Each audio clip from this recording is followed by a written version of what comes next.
आज हम read out करने जा रहे हैं हम पार्टिकल फिजिक्स का लेक्चर नंबर 1। इसका इंट्रोडक्शन हम यहाँ पे देखेंगे। इंट्रोडक्शन देखेंगे, देखने के बाद हम देखेंगे स्टैंडर्ड मॉडल हमारे पास क्या होता है। ठीक है, चलें जी, मूव ऑन करते हैं अपने टॉपिक की तरफ। फर्स्ट है हमारा question, what is particle physics. Particle physics क्या है, और हम इसको HEP यानी कि हाई एनर्जी फिजिक्स भी कहते हैं। हाई एनर्जी पार्टिकल फिजिक्स भी कहते हैं। Particle physics is a branch of physics that studies the elementary constituents of matter and radiations and the interaction between them. तो पार्टिकल फिजिक्स की एक ब्रांच है जिसमें हम किसी भी मैटर या रेडिएशन के एलिमेंट्री पोर्शन को, एलिमेंट्री कॉन्स्टिट्यूएंट्स को स्टडी करते हैं। यानी कि एलिमेंट्री पार्टिकल कह लें, फंडामेंटल पार्टिकल कह लें, वो होता है वो बेसिक यूनिट्स, वो बेसिक इकाई जिससे वो पूरा का पूरा मैटर बना हुआ हो, उसको कहते हैं। यानी कि वो किसी और से जुड़ के नहीं बने हो, बल्कि वो खुद आपस में जुड़ के एक मेजर चीज़ को बना रही हूँ। तो इस चीज़ को कहते हैं, इसकी स्टडी को हम कहते हैं पार्टिकल फिजिक्स। एक तो क्या एलिमेंट्री कॉन्स्टिट्यूएंट्स ऑफ मैटर या रेडिएशंस की स्टडी को हम पार्टिकल फिजिक्स कहते हैं। एक ये जो एलिमेंट्री पार्टिकल्स हैं या एलिमेंट्री कॉन्स्टिट्यूएंट्स हैं, उनकी इंटरेक्शन जो हो रही है उनके दरमियान, उनकी स्टडी को भी पार्टिकल फिजिक्स कहते हैं।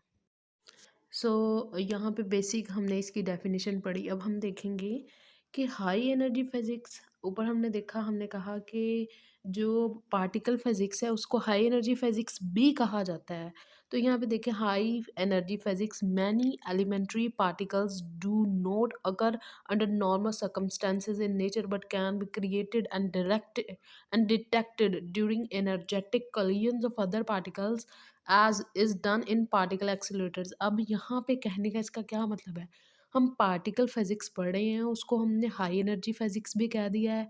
इसका ये मतलब है कि जो पार्टिकल हम पढ़ेंगे, यहाँ पे रीड आउट करेंगे इस पोर्शन में, हम इस फिजिक्स के पोर्शन में, वो हाई एनर्जी पार्टिकल्स होंगे। क्यों? क्योंकि वो ऑर्डिनरी कंडीशंस, जो रूम टेम्परेचर कह लें, रूम प्रेशर कह लें, जो ये नेचर की है ना, ये नेचुरली इन सर्कमस्टांसिस में ऐसे पार्टिकल्स नहीं पाए जाते। क्यों?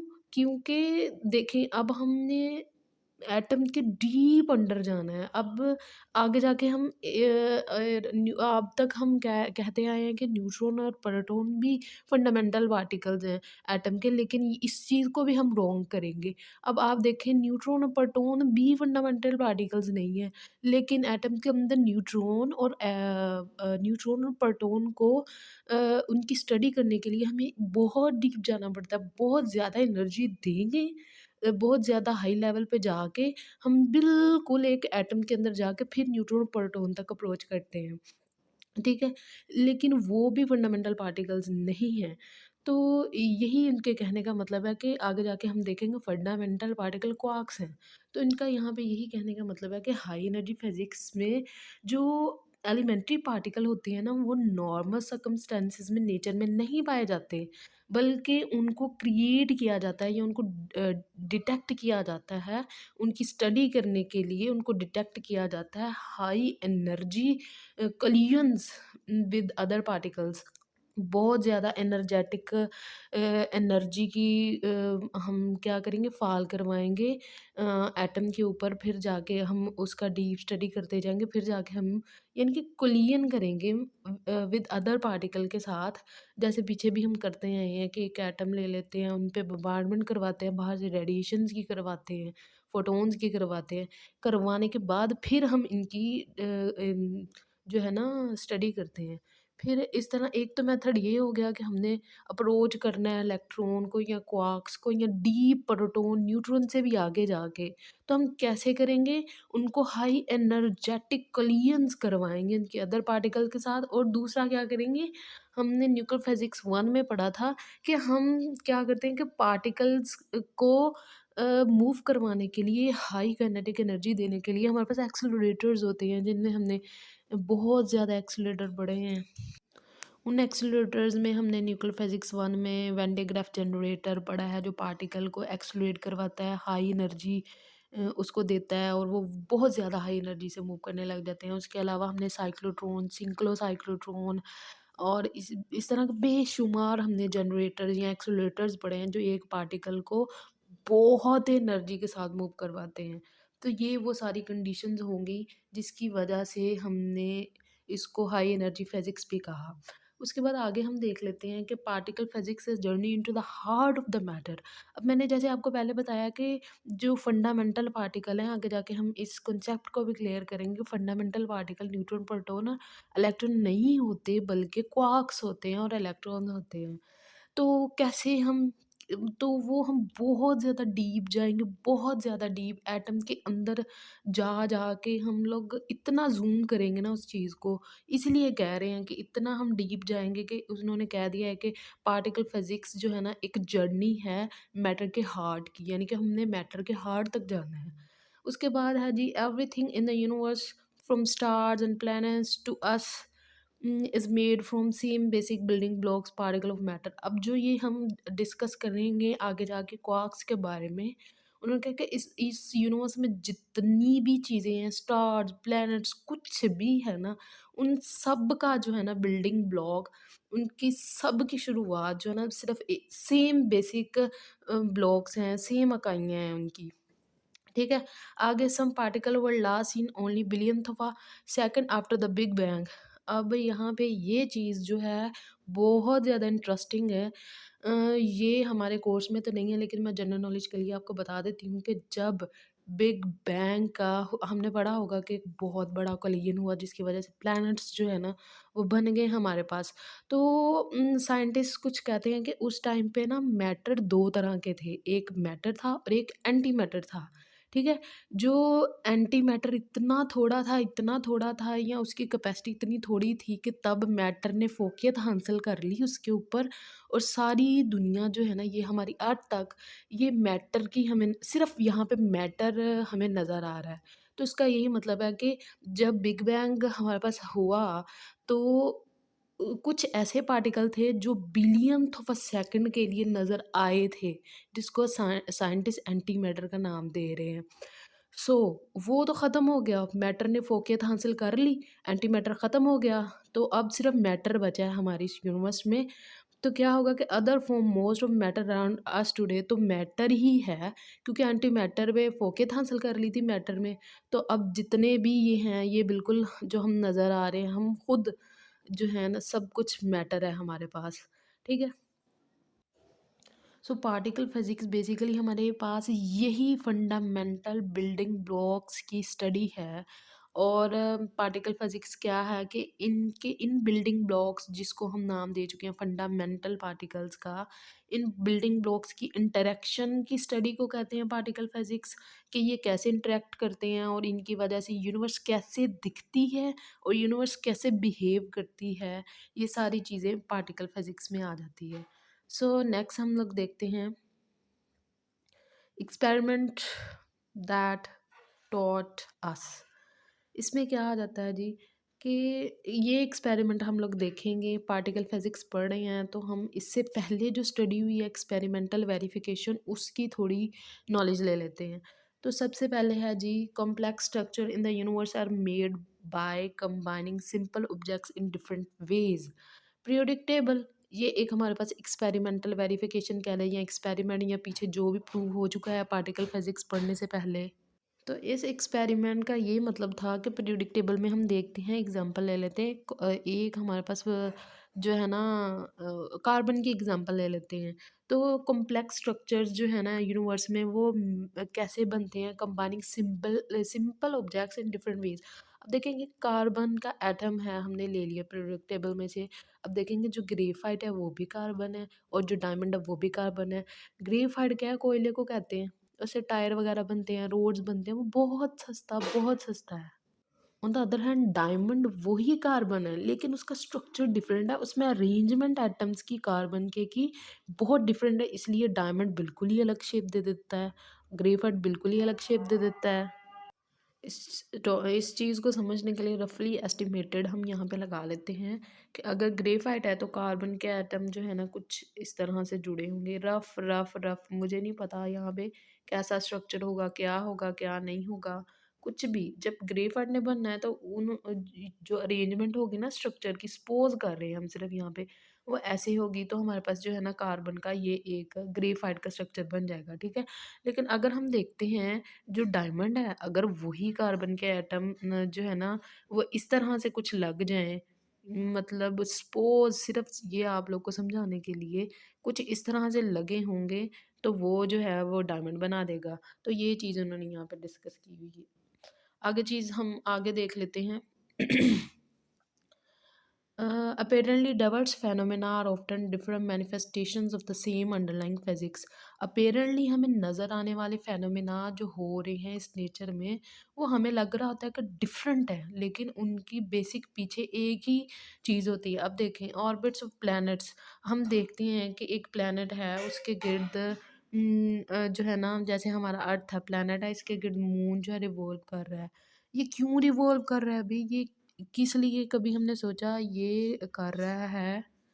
ये इसलिए रिवॉल्व कर रहा है कि जो अर्थ होती है ना उसका मास बहुत ज़्यादा होता है एज़ कम्पेयर टू मून।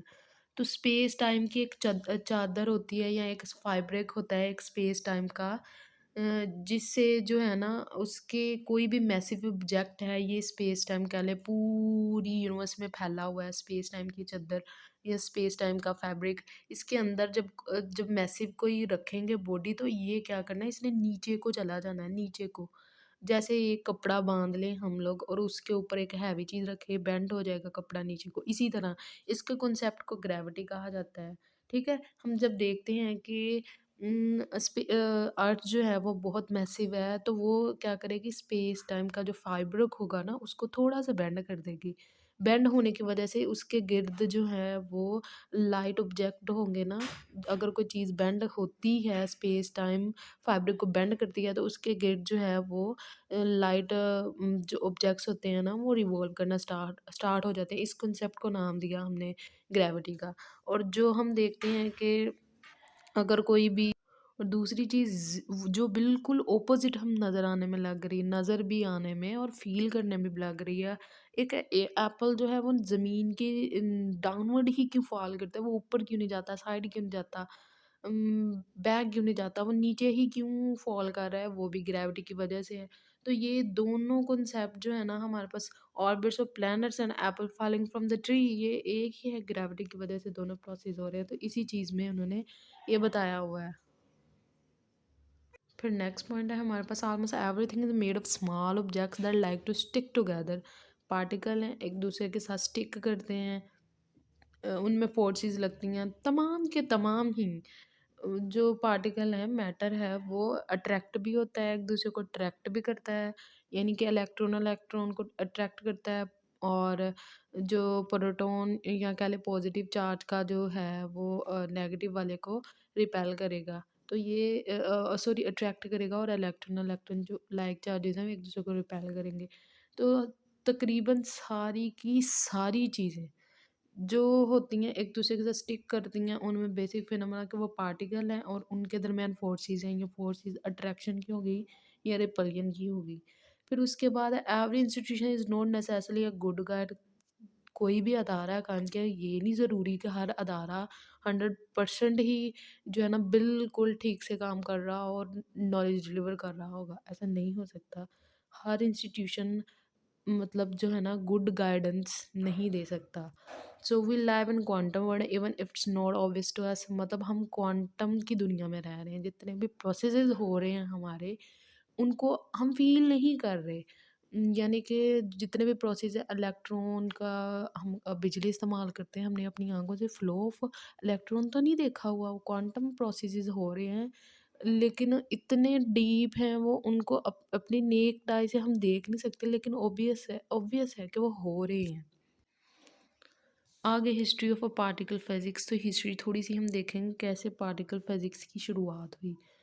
तो सबसे पहले क्या है कि 20th सेंचुरी तक जो है ना स्ट्रक्चर जो था एटम का, वो शुरू हो गया था 20th सेंचुरी तक हमें पता लग गया था न्यूट्रॉन जो हमारे पास जो है ना एटम के अंदर पार्टिकल डिस्कवर होना शुरू हो गए थे, कुछ हो गए थे और कुछ हो रहे थे, या कह लें अगर डेट्स मेंशन है वो हम देख लेंगे। Discovery of atomic nucleus in a Goldfield experiment of Giger, Merton and Rutherford was the foundation of the field. Foundation कहाँ से हुई पार्टिकल फिजिक्स की कि जब रदरफोर्ड ने एक एक्सपेरिमेंट किया, उसने गोल्डफील्ड ली, वहाँ पे उसने अल्फा पार्टिकल की बम्बार्डमेंट करवाई थी और उसने देखा कि इतना डेंस मटेरियल है उसके आगे आ रहा है, इतना डेंस आ रहा है कि जैसे ही अल्फा पार्टिकल वहाँ जाता है कम बैक रिफ्लेक्ट होके आ जाता है, वो आगे पास ही नहीं हो रहा। कुछ पोर्शन एटम का अंदर से उसने एस्टिमेट लगाया था कि यहाँ पे डेंस है, रिफ्लेक्ट अल्फा पार्टिकल जाता है, रिफ्लेक्ट होके वापस ही आ जाता है, ठीक है? और कुछ जो है ना अल्फा पार्टिकल डायरेक्ट जा ही जा रहे हैं, बिल्कुल डायरेक्ट वो आगे गुजर जा रहे हैं। तो यहाँ से हमें पता चला था न्यूक्लियस का। तो ये डिस्कवरी थी न्यूक्लियस की। इन द 1919 में प्रोटॉन डिस्कवर हो गया था और देन 1932 में न्यूट्रॉन डिस्कवर हो गया था। क्या हुआ कि 1920s तक ना क्वांटम फिजिक्स की डेवलपमेंट हो गई थी एटम के स्ट्रक्चर को एक्सप्लेन करने के लिए। क्वांटम फिजिक्स की जो है ना कह लें कि बिल्डिंग बनना स्टार्ट हो गई थी, इसको डिस्कस करना स्टार्ट हो गया था। तो फिर क्या हुआ कि जो न्यूक्लियस की, अब न्यूक्लियस भी हमने जो है डिस्कवर कर लिया कह लें, प्रोटॉन का भी हमें पता चल गया, उसके अंदर न्यूट्रॉन्स का भी पता चल गया।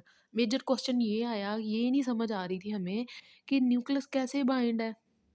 हमने तो पढ़ा था कि लाइक चार्जेस जो है वो एक दूसरे को रिपेल करते हैं। अब यहाँ न्यूक्लियस के अंदर प्रोटॉन है और प्रोटॉन पे हमने देखा कि पॉजिटिव चार्ज होता है, तो वो एक दूसरे को रिपेल क्यों नहीं करे, न्यूक्लियस इतना स्टेबल क्यों है। तो उस टाइम पे ना हमारे पास इस चीज़ को समझने के लिए फिजिक्स के लॉज जो है ना वो नहीं थे। जो इलेक्ट्रोमैग्नेटिज्म के लॉज हो गए, क्लासिकल के लॉज जो हो गए वो। फिर क्या हुआ कि हमें समझ नहीं आ रही थी, तो फिर 1930s में युकावा ने अपनी थ्योरी जो है ना वो पेश की थी और उसने बताया था कि एक न्यू फोर्स है जिसे न्यूक्लियस को बिल्कुल बाइंड करके रखती है, जिसको उसने स्ट्रॉन्ग न्यूक्लियर फोर्स का नाम दिया था।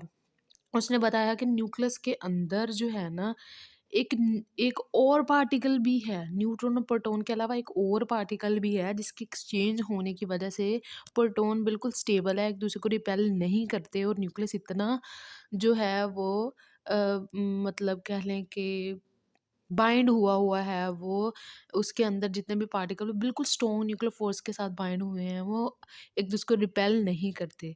तो उसने ये अपनी थ्योरी में बताया था। वो क्यों नहीं करते एक दूसरे को न्यूट्रॉन प्रोटॉन रिपेल, क्योंकि उनके अंदर जो है एक और पार्टिकल जिसको मेसॉन कहते हैं उनकी एक्सचेंजमेंट हो रही है, वो कंटिन्यूअसली एक्सचेंज कर रहे हैं। Then search for fundamental particles. तो अब 20वीं सेंचुरी तक हमें सिर्फ इतना लगता था कि फंडामेंटल पार्टिकल जो है ना वो एटम के न्यूट्रॉन है, प्रोटॉन है और इलेक्ट्रॉन है।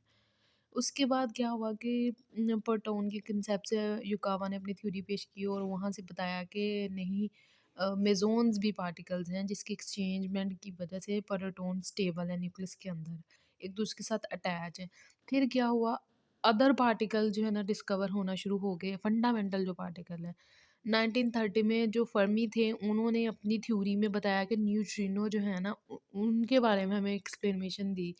जब उन्हें उन्होंने बीटा डिके के बारे में बताया, हमने पढ़ा था कि बीटा डिके में क्या होता है, न्यूट्रॉन प्रोटॉन में ट्रांसफ़र हो जाता है और जो प्रोटॉन होता है वो न्यूट्रॉन में ट्रांसफ़र हो जाता है। जब ज़्यादा न्यूट्रॉन होंगे तो वो क्या न्यूक्लियस के अंदर न्यूट्रॉन ज़्यादा होंगे तो वो प्रोटॉन बना देगा एक। न्यूट्रॉन खुद डिके करके प्रोटॉन बना देगा और स्टेबल हो जाएगी न्यूट्रॉन और प्रोटॉन की तादाद। अगर प्रोटॉन एक्सेस में है किसी न्यूक्लियस में तो वो क्या करेगा, प्रोटॉन ब्रेक हो जाएगा और वो क्या करेगा कि न्यूट्रॉन में चेंज हो जाएगा, जिसकी वजह से न्यूट्रिनो पार्टिकल्स जो है हमारे पास आते हैं।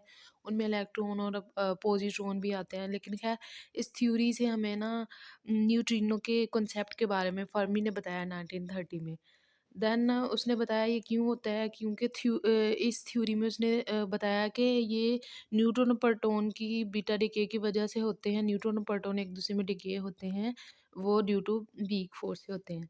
Separately positron and the muon were discovered by Anderson. अब पहले हमारे पास मेसॉन्स का कॉन्सेप्ट आया, फिर हमने देखा न्यूट्रॉनो भी डिस्कवर हो गए, फिर पॉजिट्रॉन भी डिस्कवर्ड हो गए, एंडरसन ने उसके बाद कर दिए, और म्यून्स भी डिस्कवर्ड हो गए। ऐसे क्या हो गया, अल्टीमेटली ये पार्टिकल्स डिस्कवर होते ही जा रहे थे, होते ही जा रहे थे। जो युकावा ने हमें 1947 में पार्टिकल की डिस्कवरी दी, वो पाइओन से, उनको मेसॉन्स भी कहा जाता है और पाइओन्स भी कहा जाता है। फिर ये 1947 तक पॉजिट्रॉन भी आ गए, म्यून्स भी आ गए, न्यूट्रिनो भी आ गए, पाइओन्स भी आ गए, मेसॉन्स भी आ गए। 1950 से 1960 तक huge variety of additional particle भी फाउंड होना शुरू हो गए थे स्कैटिंग एक्सपेरिमेंट से। इतने ज़्यादा पार्टिकल डिस्कवर हो रहे थे कि उन्होंने इस चीज़ को पार्टिकल ज़ू का नाम दे दिया, जितने भी पार्टिकल डिस्कवर हुए। देन हम देखेंगे कि लेट 1800 से लेके 2000 तक क्या हुआ, discovery of standard model particle, ये हम आगे जाके पढ़ेंगे, जिसकी बेस पर हम पार्टिकल फिजिक्स को स्टडी कर रहे हैं। स्टैंडर्ड मॉडल पार्टिकल ऐसा स्टैंडर्ड मॉडल पार्टिकल है जिसके अंदर 12 तरह के पार्टिकल मौजूद होते हैं। उसके बाद इस सदी में क्या हुआ कि पार्टिकल की प्रॉपर्टीज डिस्कवर हुई, realisation of fundamental symmetries, experimental triumphs, मतलब एक्सपेरिमेंटल ट्रायम्फ्स कहते हैं कि इतने ज़्यादा एक्सपेरिमेंट किए, उसकी वजह से चीज़ें भी दरियाफ्त हुई।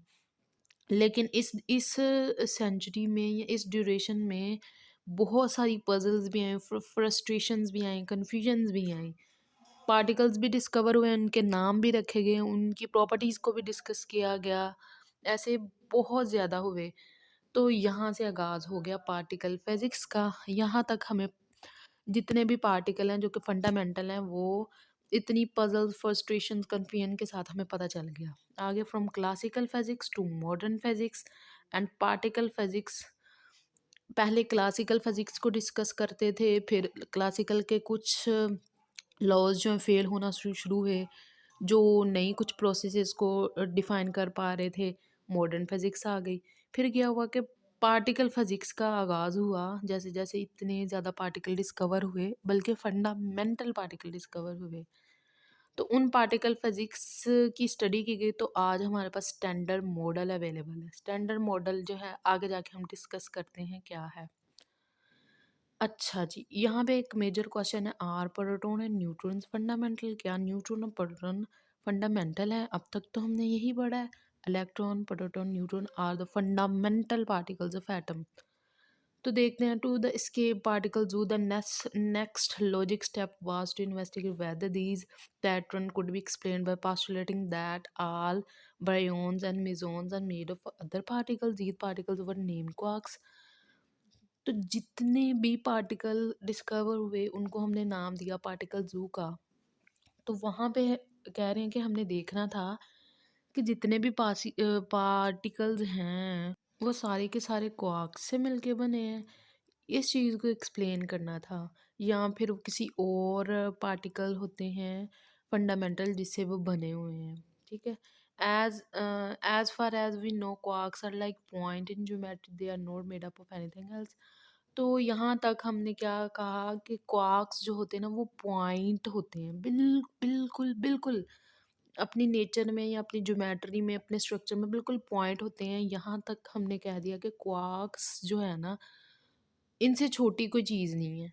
यही सब चीज़ों को बनाते हैं, न्यूट्रॉन को बनाते हैं, प्रोटॉन को बनाते हैं। तो क्वार्क्स ही बेसिक यूनिट है हमारे पास। After extensively testing this theory, scientists now suspect that quarks and electron and few other things we'll see in a minute are fundamental. तो पहले तो हम ये कहते थे कि प्रोटॉन और न्यूट्रॉन जो है वो बेसिक पार्टिकल हैं, फंडामेंटल पार्टिकल हैं। फिर हमने देखा कि प्रोटॉन न्यूट्रॉन भी क्वार्क से मिलके बने हैं। ये जो है ना, हमने प्रूव कर दिया कि प्रोटॉन और न्यूट्रॉन भी क्वार्क से मिलके बने हैं। तो हमने कह दिया कि नहीं, न्यूट्रॉन और प्रोटॉन जो फंडामेंटल पार्टिकल नहीं है, बल्कि जो इलेक्ट्रॉन और क्वार्क्स जो है ना, वो फंडामेंटल पार्टिकल्स हैं। ठीक है।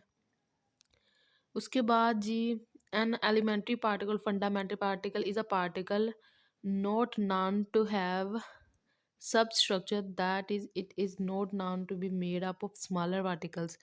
तो एलिमेंट्री पार्टिकल या फंडामेंटल पार्टिकल्स वो पार्टिकल्स होते हैं जो खुद कंबाइन होके किसी चीज़ को बना दें।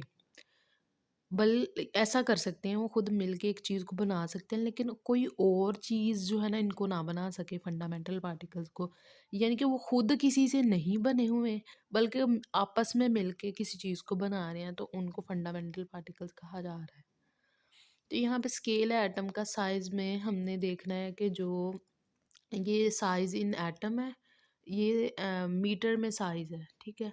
अब जो हमारे पास एटम होता है ना, ये एक एटम है और ये मीटर में इसका साइज़ 10⁻⁻10 होता है। उसके बाद न्यूट्रॉन या प्रोटॉन है ना, उनका साइज़ 1/10,000 है और मीटर्स में वो जो है 10⁻⁻14 है। एक प्रोटॉन है, उसका साइज़ मीटर्स में 10⁻⁻15 है और यहाँ पे जो है 1 लाख है। ऐसे ये 10⁻⁻18 है और ये 1 मिलियन है। सो यहाँ पे प्रोटॉन जो है ना ये 1 लाख है, 1 मिलियन है और यहाँ पे इसका साइज़ जो है ना वो 10⁻1 मिलियन क्या 1 डिवाइडेड बाय 1 मिलियन है और यहाँ पे इसका साइज़ जो है ना 10⁻⁻15 है। यहाँ पे 1 बिलियन है और ये 10⁻⁻18 है मीटर्स में। नेक्स्ट नेक्स्ट हम स्टैंडर्ड मॉडल को डिस्कस कर लेते हैं। What is matter made of. तो हमने पीछे बहुत ज़्यादा जिक्र किया है, ये बेसिक हमारा टॉपिक है पार्टिकल फिजिक्स में। तो जो स्टैंडर्ड मॉडल है उसमें जो है ना 12 किस्म के पार्टिकल्स हैं, ठीक है। 12 किस्म के पार्टिकल है, 6 जो हैं वो क्वार्क्स हैं और जो 6 अदर हैं वो लेप्टॉन्स हैं। ये 6 क्वार्क्स और 6 लेप्टॉन्स जो है ना, इतना इतना ये सारा बॉक्स ये मिलके एक स्टैंडर्ड मॉडल इसको हम कहते हैं, ठीक है। 3 जनरेशन ऑफ मैटर। तो सबसे पहले क्वार्क्स, तो क्वार्क्स जो है ना उनको देख लेते हैं। क्वार्क्स में आ जाता है up quark, down quark, charm quark, strange quark, top and bottom quark. ये 6 किस्म के क्वार्क्स हैं। यहाँ पे इनकी मैसेज और चार्जेस और स्पिन को मेंशन किया गया है। स्पिन 6 की सेम है 1/2, ठीक है। और जो चार्ज हैं वो इसका जो अप का, चार्म का और टॉप का है, ये 2/3 2/3 2/3 है, ठीक। उसके बाद इनकी एनर्जी मेंशन की गई है, ये वाली एनर्जी। जो डाउन क्वार्क है, स्ट्रेंज क्वार्क है और बॉटम क्वार्क है, उनकी जो हमारे पास है ना चार्ज, वो -1/3 -1/3 और -1/3 है, ठीक हो गया। उसके बाद ये तो 6 हो गए, इनको क्वार्क्स का नाम दिया गया है। उसके बाद ये 6 जो है ना ये लेप्टॉन्स हैं। पहले पहला जो है ना वो है इलेक्ट्रॉन, फिर है म्यूऑन, फिर है टर्न।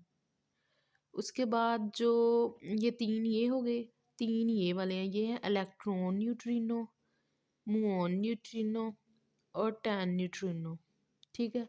ये हो गए 6 लेप्टॉन। तो ये एक पूरा बॉक्स मिलके 12 पार्टिकल्स का स्टैंडर्ड मॉडल बनाता है, ठीक है। उसके बाद क्या है कि करंट मॉडल है जो मैटर का, मैटर कंसिस्ट ऑफ पार्टिकल, जितने भी मैटर इस करंट मॉडल में है वो उनके जो पॉइंट पार्टिकल्स हैं ना, ये उनके मैथ्स के बारे में बताया गया है कि मीटर्स में ग्रेटर देन होगा 10⁻⁻18 मीटर से, ठीक है। अब ये जो 12 के 12 पार्टिकल्स हैं वो इंटरेक्ट भी करते हैं एक दूसरे के साथ through these forces, these fundamental four forces, strong nuclear forces, electromagnetic forces, weak nuclear forces और ग्रेविटी की फोर्सेस की वजह से ये 12 के 12 पार्टिकल आपस में भी इंटरेक्ट करते हैं। नेक्स्ट है this picture excluding gravity summarize the standard model of particle physics. उसके बाद classification of particle according to fermions bosons. हम ये जानते हैं कि जो फर्मियोन्स होते हैं उनकी स्पिन जो होती है 1/2 इंटीग्रल स्पिन होती है, यानी कि 1/2, 3/2, 5/2। और जो बोसोन्स होते हैं उनकी 1, 2, 3, 4, 5, 6, 7, 8, ये integral integral plus minus 1, 2 plus minus 3 plus minus 4 plus minus 5, ये बोसोन्स हैं। यहाँ पे जितने भी पार्टिकल हैं ना, इनकी स्पिन 1/2 है, यानी कि ये 6 के 6 फर्मिओन्स हैं। ठीक हो गया। यहाँ पे जितने भी पार्टिकल्स हैं इनकी जो लेप्टॉन्स हैं ये बोसोन्स हैं। ठीक है। अब ये सारे पार्टिकल 12 के, ये तो स्टैंडर्ड मॉडल हो गया। अब ये जो पार्टिकल है ना, इनको बोसोन्स कहा जाता है। सॉरी, ये 12 के 12 ही फर्मिओन्स हैं। इनकी स्पिन 1/2, 1/2, 1/2, 1/2, 1/2, 1/2 तीनों की। और जो ये वाले हैं इनकी भी 1/2 है, यानी कि ये 12 के 12 फर्मिओन्स हैं। अब तो ये स्टैंडर्ड मॉडल में 12 फर्मिओन्स है, तो इनका क्या काम है? ये बोसोन्स हैं। आगे जाके हम देखते हैं ये बोसोन्स में इन 12 पार्टिकल की क्या रिलेशन है। तो यहाँ पे है how matter interacts particle exchange. ठीक है। तो ये फोर्सेस हैं, ग्रेविटी की forces, electromagnetic forces, strong forces या वीक फोर्सेस, ये जो हमने पीछे डिस्कस की हैं अभी यहाँ पे, ये वाली के फंडामेंटल फोर्सेस हैं। जब ये पार्टिकल आपस में इंटरेक्ट करते हैं तो इन फोर्सेस की वजह से इंटरेक्ट करते हैं। तो यहाँ पे बताया हुआ है बोसोन्स का सारा। जब हमारे पास इलेक्ट्रोमैग्नेटिक इंटरेक्शन होगी तो फोटोन एक्सचेंज होंगे। फोटोन्स अब क्या हैं? बोसोन्स हैं। तो अब ये स्टैंडर्ड मॉडल के अंदर 12 पार्टिकल्स हैं। इन 12 पार्टिकल्स में जब इलेक्ट्रोमैग्नेटिक इंटरेक्शन होगी वो तब होनी है जब इनके अंदर फोटोन की एक्सचेंजमेंट होगी। फोटोन इटसेल्फ एक बोसोन होता है जिसकी स्पिन जो है वो इंटीग्रल स्पिन होती है। ये 12 पार्टिकल्स फर्मियोन्स हैं। जब इनकी इंटरेक्शन इलेक्ट्रोमैग्नेटिक होगी तो इनके अंदर जो है वो एक्सचेंज होना है एक फोटोन का। ठीक है। ये बेसिक रिलेशन है हमारे पास यहाँ पे फर्मियोन्स का, ये जो स्टैंडर्ड मॉडल में है, और ये बोसोन्स का। ठीक है। आगे जी, जब हमारे पास स्ट्रॉन्ग इंटरेक्शन होनी है, ग्लूऑन एक्सचेंज या सेल्फ इंटरेक्शन होनी है। जब स्ट्रॉन्ग इंटरेक्शन होनी है इन 12 पार्टिकल्स की, या इन 12 पार्टिकल्स की सेल्फ इंटरेक्शन होनी है, यानी कि अप क्वार्क है ये और एक और अप क्वार्क होगा। ठीक है। इन दोनों की इंटरेक्शन होगी तो हमारे पास स्ट्रॉन्ग इंटरेक्शन होनी है, और इस इंटरेक्शन में एक्सचेंज होना है ग्लूऑन का। ठीक हो गया। ये चीज़ क्लियर होगी। जब होनी है इलेक्ट्रोमैग्नेटिक इंटरेक्शन तो एक्सचेंज होना है फोटोन का। जब होनी है सेल्फ इंटरेक्शन या स्ट्रॉन्ग इंटरेक्शन होनी है तब एक्सचेंज होना है ग्लूऑन का। उसके बाद जी, अगर वीक इंटरेक्शन होगी तो हमारे पास, अगर इन 12 के 12 पार्टिकल में वीक इंटरेक्शन होगी तो हमारे पास एक्सचेंज होना है जी बोसोन का या डब्ल्यू बोसोन का। तो ये सारा टेबल होप सो आपको समझ आ गया होगा। स्टैंडर्ड मॉडल के अंदर सिर्फ 12 ये हैं, 6 क्वार्क्स हैं और 6 लिप्टॉन्स हैं। ये जो है ना, ये होंगे एक्सचेंज जब इनके दरमियान इंटरेक्शन होगी। ठीक है। वो हमने देख लिया कि कब कब ये होंगे। फोटोन एक्सचेंज कब होंगे, ग्लून एक्सचेंज कब होंगे, और डब्ल्यू और जी एक्सचेंज कब होंगे। बोसोन्स हैं, ये वाले बोसोन्स हैं, इनकी एक्सचेंज होगी कब होगी? जब इनमें इंटरेक्शन होनी है।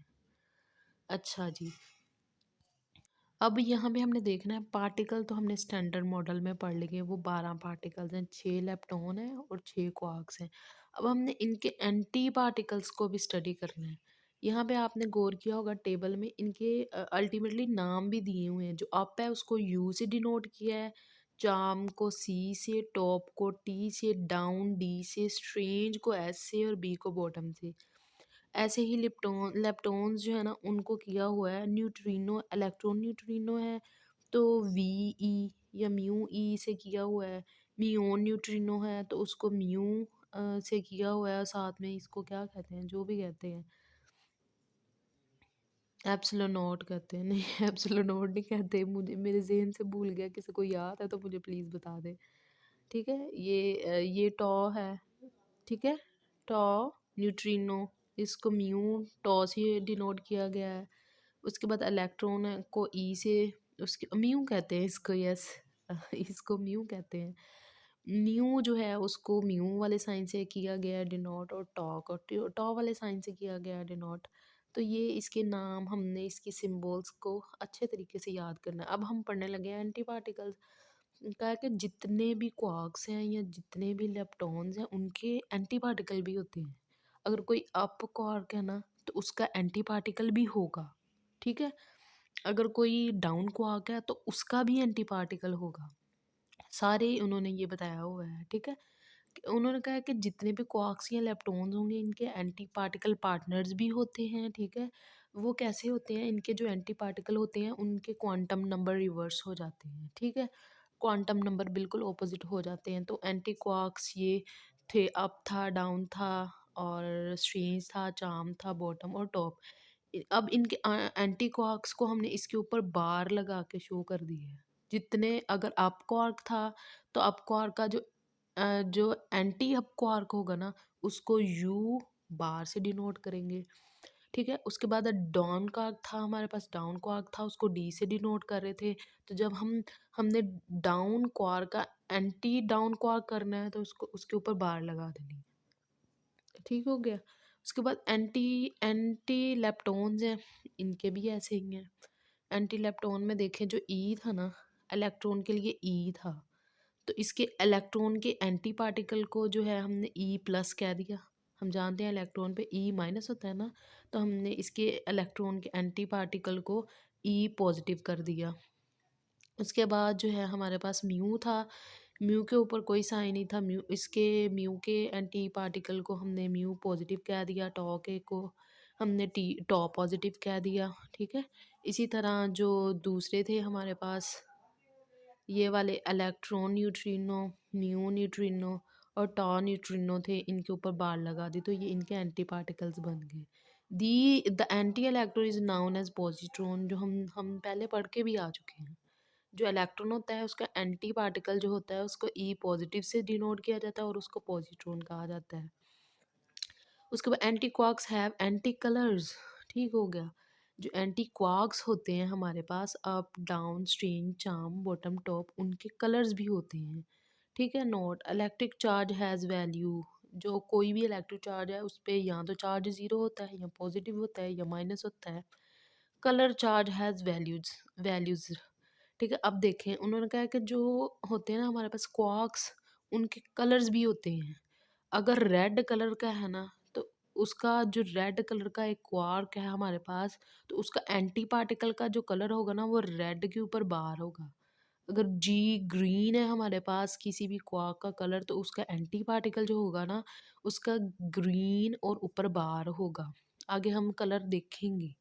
रेड का एंटी कलर कौन सा होता है, ग्रीन का एंटी कलर कौन सा होता है, ब्लू का एंटी कलर कौन सा होता है, ये सारी चीज़ें हम देखेंगे, ठीक है? तो ये कलर्स के बारे में बताया कि जो क्वार्क्स होते हैं ना उनके कलर होते हैं, जो एंटी क्वार्क्स होते हैं उनके ऑपोजिट कलर होते हैं, बिल्कुल क्वार्क्स जैसे।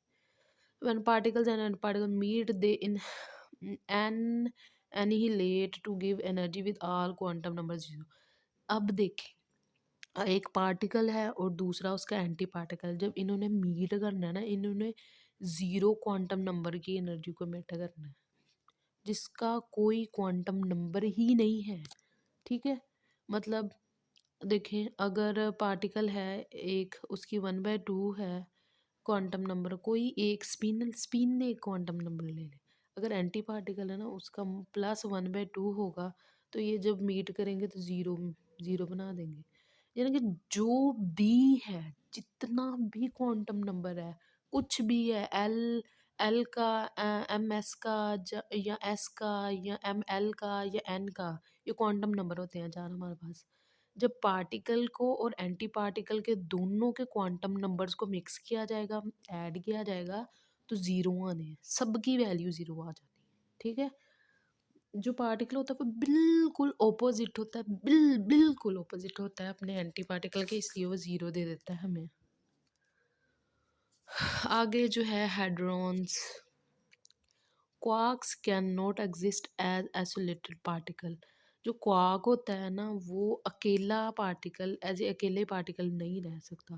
Quark are find with other quarks to form hadrons. Baryons are particle consisting three quarks. कहते हैं कि क्वार्क अकेला कभी भी नहीं एग्जिस्ट करता। वो क्या करता है कि अदर क्वार्क्स को मिला लेता है और हेड्रॉन्स बनाता है। जो हमारे पास पार्टिकल जो है ना बैरोन्स, वो पार्टिकल क्या होते हैं, तीन क्वार्क होते हैं same same, Q Q Q. तीन क्वार्क मिलके बैरोन्स बैरियॉन्स बनाते हैं। उसके बाद है mesons are particle consisting of a quark and anti quark.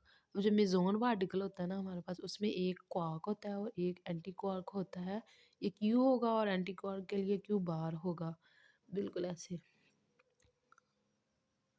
एक क्यू होगा दूसरा क्यू बार होगा। मतलब ये अकेले एग्जिस्ट नहीं करते, ये साथ में अपने कोई ना कोई मिला के फिर एग्जिस्ट करते हैं। तो ये चीज़ होगी हमारे पास। मेज़ोन का बता दिया, उसके बाद बैरियॉन्स का बता दिया, मेज़ोन्स का बता दिया। उसके बाद जो है हमारे पास, जो परटोन होता है ना वो दो अप क्वार्क्स और एक डाउन क्वार्क से मिलके बना होता है। तो इनकी वैल्यू को जो क्वार्क्स तीनों की वैल्यू को हम जब सम करेंगे, जो अप क्वार्क होता है ना, पीछे हम पढ़ के आ चुके हैं टेबल में, इनकी वैल्यूज़ ये वाली, ये देखें, ये 2/3 है अप के लिए, ये भी 2/3 है चार्म के लिए। 2/3 जो है ना ये टॉप के लिए, -1/3 जो है ना वो डाउन क्वार्क के लिए, -1/3 -1/3 स्ट्रेन जो बॉटम क्वार्क के लिए। तो अब हम जानते हैं कि जो प्रोटोन है हमारे पास वो दो अप क्वार्क्स और एक डाउन क्वार्क से मिलके बना है। तो हम क्या करेंगे, दो अप क्वार्क्स के लिए 2/3 प्लस 2/3 ले लेंगे, प्लस एक डाउन क्वार्क की वैल्यू जो होती है वो -1/3 होती है। तो ये इनको जब ऐड करेंगे हम लोग, हमारे पास रिजल्ट आ जाएगा 1। ठीक है, 1 आ जाएगा। उसके बाद न्यूट्रॉन है, न्यूट्रॉन में देखेंगे दो डाउन क्वार्क होते हैं और एक जो है हमारे पास अप क्वार्क होता है। इनकी वैल्यूज़ को देखेंगे, प्लस करेंगे तो हमारे पास ज़ीरो आ जाएगा, जिससे हमें पता चल जाएगा कि जो न्यूट्रॉन है उस पे ज़ीरो चार्ज होता है। प्रोटॉन पे चार्ज अब 1 आया हमारे पास। अब हमने क्या करना है कि किसी भी चार्ज की वैल्यू फाइंड करनी है ना, तो उसको हमने लेना है E इज इक्वल्स टू 1.6। समझो भाई, चल नहीं रहा। 1.6 1.6, मुझे वैल्यू भूल गई है ये करते करते। 10⁻⁻19 होती है वैल्यू। अब ये जो प्रोटॉन है इसकी वैल्यू 1 आई, 1 को मल्टीप्लाई करेंगे हम लोग इस वाली रकम से, तो ये हमारे पास प्रोटॉन का चार्ज आ जाएगा। अब न्यूट्रॉन के केस में हमारे पास ज़ीरो आया है, जब ज़ीरो को मल्टीप्लाई करेंगे इस वाली वैल्यू के साथ तो ज़ीरो चार्ज आ जाएगा। ये हमें चार्ज के बारे में बताता है। इसी तरह हम जो जितने भी क्वार्क्स हैं ना हमने लिए, उसकी वैल्यूज़ को जब ऐड करेंगे पाइओन के लिए, पाइओन क्या है, एक जो है ना एंटी डाउन एंटी क्वार्क से मिलके बना है और एक अप क्वार्क से बना है। तो देख लेते हैं यहाँ पे वैल्यू क्या है हमारे पास पीछे टेबल में। जो डाउन क्वार्क था ना उसकी वैल्यू हमारे पास 1/3 थी। तो अब ये, तो नेक्स्ट है हेड्रॉन्स। तो हमने नेक्स्ट ये देखा कि क्वार्क्स जो होते हैं ना वो कभी भी आइसोलेटेड नहीं एग्जिस्ट कर सकते, यानी कि एक क्वार्क अकेला कभी भी एग्जिस्ट नहीं कर सकता। क्वार्क्स जो होते हैं ना वो क्या करते हैं कि दूसरे क्वार्क्स के साथ मिलके हेड्रॉन्स बनाते हैं। तो यहाँ पे एग्जांपल है एक, कि जो हमारे पास बैरियॉन्स पार्टिकल होते हैं ना वो क्या करते हैं, तीन क्वार्क जो है ना मिलके क्यू क्यू क्यू मिलके वो क्या करते हैं, बैरियॉन्स बना देते हैं। पार्टिकल का नाम है ये एक। उसके बाद जो मेसोन पार्टिकल होता है ना वो क्या करता है कि एक क्वार्क और एक एंटी क्वार्क क्यू और क्यू बार जो है ना ये मिलके मेसोन्स बना देते हैं। ये दो पार्टिकल की एग्जांपल हमने देखी। फिर उसके बाद आगे है किसी भी पार्टिकल के ऊपर चार्ज कितना है ये हम लोग फाइंड आउट कर सकते हैं। उसके अंदर कितने क्वार्क्स हैं उनसे उनसे फाइंड कर सकते हैं कि इस पार्टिकल के अंदर कितना चार्ज है। तो जितना भी उसके ऊपर चार्ज होगा या जितने भी, यानी कि वो क्वार्क्स के साथ मिलके बना है, उन उसके अंदर जितने क्वार्क्स हो गए उसके हमने सब के सब क्वार्क्स का चार्ज जो है ना वो चार्ज नहीं कहेंगे उसके, बल्कि चार्ज ही कहेंगे। हमने पीछे टेबल में पढ़ा था कि डाउन का चार्ज क्या होता है, अप का क्या होता है, चार्म का क्या होता है, स्ट्रेन, चोप, बॉटम, सबके चार्जेस को हमने अलग-अलग से रीड आउट किया। तो अब हम क्या करेंगे, हमें पता है कि जो चार्ज होता है ना वो होता है 1.6 इंटू 10⁻⁻19 होता है कूलम चार्ज प्रोटॉन पे या इलेक्ट्रॉन पे। तो वो कैसे होता है ये देखेंगे हम। ई की वैल्यू जो हो ना ये है इज इक्वल टू, ठीक है, ये ई की वैल्यू है। तो अब हमने किसी भी पार्टिकुलर चार्ज चार्ज देखना है तो हम देखेंगे प्रोटॉन को सबसे पहले एग्जांपल ले लेते हैं। हम जानते हैं कि प्रोटॉन जो है ना 2 अप क्वार्क से मिलके बना है और 1 डाउन क्वार्क से मिलके बना है। 1 डाउन क्वार्क से मिलके बना है और 2 डाउन 1 डाउन और 2 अप से मिलके बना है। तो हम क्या करेंगे कि पीछे टेबल में हमने इनकी सारी वैल्यूज़ देखी हैं। दोनों जो एक अप क्वार्क होता है उसकी वैल्यू जो होती है ना उसके ऊपर चार्ज जो होता है वो 2/3 होता है। तो 2 है यहाँ पे हमने 2 की वैल्यू ले ली और एक डाउन क्वार्क है वहाँ पे हमने 1 की वैल्यू ये ले ली। तो हमारे पास 1 आ गया। अब हमने क्या करना है कि पर टोन पे हमने ओवरऑल चार्ज देखना है तो 1 ई करेंगे। ये 1 है हमारे पास पॉजिटिव 1, 1 ई करेंगे तो ये हमारे पास पर टोन का चार्ज आ जाएगा। ई की वैल्यू यहाँ पुट करेंगे। तो इसी तरह से हम लोग न्यूट्रॉन के ऊपर चार्ज कितना होता है वो भी फाउंड कर लेंगे। हमें कैसे पता चलेगा न्यूट्रॉन के ऊपर कितना चार्ज है। न्यूट्रॉन जो होता है वो 2 डाउन क्वार्क और 1 अप क्वार्क से मिलके बनता है। तो जब अलग-अलग से हम इनकी वैल्यू पुट करेंगे, एक डाउन की 2 डाउन की और 1 अप की, तो ये हमारे पास अल्टीमेटली आंसर जो है ना 0 आ जाएगा। और निकालने का क्या तरीका है वो है ई, 0 ई आया और जब हमने ई की वैल्यू पुट की वो 0 के साथ मल्टीप्लाई हुई, न्यूट्रॉन के ऊपर 0 चार्ज आएगा। इसी तरह से हमने पायोन पे भी चार्ज निकाल लेना है। ठीक है, ये चार्ज निकाल लिया हमने। नेक्स्ट देखते हैं। अब हमने क्या करना है कि देखना है कि फ्रैक्शनल चार्जेस और अनसीन क्वार्क्स, ये हमारे पास कुछ प्रॉब्लम्स आई। क्वार्क्स को हमने डिस्कस कर लिया, हमें पता चल गया कि जो प्रोटॉन और न्यूट्रॉन है वो क्वार्क से बन के मिलते हैं। मेजर प्रॉब्लम्स जो आई वो ये आई कि जो हमारे पास जो थे ना फ्रैक्शनल चार्ज वो नहीं देखे गए। सिर्फ हमने जितनी भी चार्ज की वैल्यू देखी है वो फ्रैक्शन में नहीं देखी। उसके बाद क्या है, quarks are not observable. Quarks जो है ना डायरेक्टली ऑब्जर्वेबल नहीं थे, ठीक है। इन ये और उसके बाद क्या है, not all quarks combination exist in nature.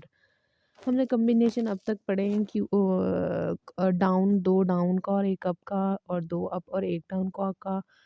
और पायोन के केस में हमने एक एंटी डाउन क्वार्क और दूसरा एक क्वार्क, ये कुछ कॉम्बिनेशन थे। डाउन मिले, अप मिले या टॉप मिले या कुछ भी, ये सारा कॉम्बिनेशन था। तो प्रॉब्लम ये आई कि हमने ना तो फ्रैक्शनल चार्ज देखे, ना हमने देखा कि क्वार्क्स हमने क्वार्क्स जो है ना ऑब्जर्वेबल भी नहीं थे। उसके बाद हमने देखा कि जितने के जितने भी क्वार्क्स हैं ना 6 हमने पढ़े हैं पीछे स्टैंडर्ड मॉडल में। तो जो वो क्वार्क्स हैं उनका सबका कॉम्बिनेशन नहीं पॉसिबल, ये हमने देखा। तो फिर क्या होगा कि it appears to violate the Pauli exclusion principle. तो इन प्रॉब्लम से लग रहा था कि जो पॉली एक्सक्लूजन प्रिंसिपल है ना ये क्वार्क्स उनको फॉलो नहीं करते, ठीक है, ये उनको फॉलो नहीं करते। वो पॉली एक्सप्लेन प्रिंसिपल की ये सारी डेफिनेशन है जिसमें हमने देखा था कि 2 इलेक्ट्रॉन के लिए उसने बेसिकली बताया था कि 2 इलेक्ट्रॉन की कभी भी स्पिन सेम नहीं हो सकती। सारे क्वांटम नंबर उसके सेम हो सकते हैं लेकिन स्पिन क्वांटम नंबर सेम नहीं हो सकता अगर 2 इलेक्ट्रॉन एक सबशेल में पाए जा रहे हैं। अगर एक ही एक टाइम में +1/2 है तो दूसरे की अल्टीमेटली -1/2 होगी ही होगी। ठीक है? ये बेसिकली उसने इलेक्ट्रॉन के लिए दिया था। लेटर क्या ये तमाम ऐसे पार्टिकल जिनकी स्पिन 1/2 है जो फर्मियोन्स हैं उनके लिए ये वैलिड हो गया था पॉलिक्स एक्सक्लूजन प्रिंसिपल। उसके बाद क्या है, हमने कंसिडर किया कि 3 क्वा हमने अब क्वार्क्स लिए is supposed to consist of 3 U quarks in the same state. हमने जब तीनों अब क्वार्क्स लिए तो ये क्या हुआ कि पॉली एक्सक्लूजन प्रिंसिपल जो था अनफॉलो कर गए ना, उसको फॉलो नहीं कर रहे। तो उनके लिए ये इनकंसिस्टेंट हो गए जब हमने इनको कंसीडर किया। आगे हैं कलर चार्ज ऑफ क्वार्क्स। अब हमने क्या करना है कि क्वार्क्स को कलर्स की फॉर्म में देखना है। So one had to explain why So one had to explain why ones are only these combination of quarks, antiquarks and had integer charge fraction. अभी तक हमने जो है ना इंटीजर चार्ज देखे इनके कॉम्बिनेशन के, फ्रैक्शनल चार्जेस नहीं देखे, ठीक है। और हमने देखा कि कॉम्बिनेशन क्वार्क जो है ना वो क्वार्क और एंटी क्वार्क्स का ही है। फिर हमने क्या किया कि why no one ever saw a Q Q Q and Q Q Q bar और काउंटलेस अदर कॉम्बिनेशंस। हमने कुछ स्पेसिफिक क्वार्क्स ही क्यों देखे, हमने कभी भी एक अकेला क्वार्क नहीं देखा। एक क्वार्क और क्वार्क जो है ना वो ये भी कभी नहीं देखा कॉम्बिनेशन। ये कॉम्बिनेशन देखा पायोन के केस में क्वार्क और एंटी क्वार्क ये देखा सिर्फ अभी तक। उसके बाद ये भी नहीं देखा, क्वार्क क्वार्क एंटी क्वार्क भी कभी नहीं देखा। क्वार्क क्वार्क क्वार्क 3 जो है ना ये हमने बायरियॉन्स के केस में देखे हैं। तो ये प्रॉब्लम आ रही थी कि इंटीजर चार्ज देख रहे थे, फ्रैक्शनल चार्जेस नहीं देख रहे थे क्वार्क्स के केसेस में। सारे कॉम्बिनेशन नहीं मिल रहे थे, सारे कॉम्बिनेशन हमारे पास नहीं आ रहे थे, कुछ आ रहे थे। ये सारी चीज़ें हमने देखी। Gel Gelman and other thought that the answer had to lie in the nature of forces between quarks। तो फिर एक जेलमैन साइंटिस्ट थे, उन्होंने कहा कि ऐसा हो सकता है कि जो हम सारे क्वेश्चन सोच रहे हैं इनका आंसर ये होगा, फोर्सेस होंगी इनके दरमियान अलग-अलग कुछ स्पेसिफिक जिनकी वजह से कुछ सीन आ रहे हैं कॉम्बिनेशन, कुछ अनसीन आ रहे हैं। These force is so called strong force. इस फोर्स को उन्होंने नाम दिया स्ट्रॉन्ग फोर्स का। And new charges that feel the force are called colour and charges.